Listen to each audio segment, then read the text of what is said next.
तू 1 वर्ष जिम केलास, मी समर्थ आल्याने तुला गोळीत घालून गेला. माझ्या बॉडीचा फायदाच नाही ना.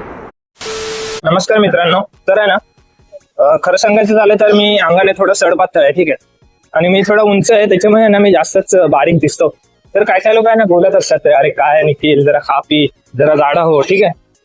मला ऍक्च्युली खरं सांगू तर नाही व्हायचं रे, मला जाडं नाही व्हायचंय. बघा कसं आहे माहितीये का, मी जिमला जाऊन पण बॉडी माझी बनवू शकतो, पण ते मग असं होऊन जाईल भाई. तू 1 वर्ष जिम केलास, मी समर्थ आल्याने तुला गोळीत घालून गेला. माझ्या बॉडीचा फायदाच नाही ना भाई. जर पॉवर दाखवायची असेल तर ऍक्च्युली मध्ये दम पाहिजे. नुसती बॉडी असून मी बॉडी बनवून काय मतलब नसतो त्याला. आणि मला मुळात मेन म्हणजे मला बॉडी अशी बनवायचीच नाही. मला जी हेल्दी बॉडी असते ना, जी नॉर्मल बॉडी बनते तशी बनली तर ठीक आहे. जी म्हणजे नॅचरली असतं ना तसंच मला आवडतं. असं ते पावडरी वगैरे खाऊन मला असं जमत नाही.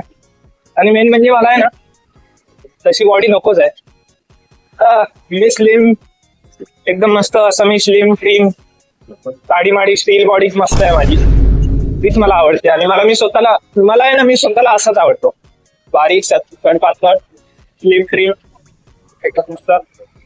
तुम्हाला पण कोण असं कधी बोलत असेल भाई खातपीत करते का, अरे काय मतलब नाही, त्यांचं काय मनावर घ्यायचं नाही.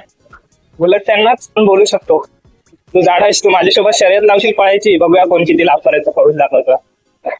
तर आजपर्यंत एवढंच. थँक्स फॉर वॉचिंग आणि बाय बाय.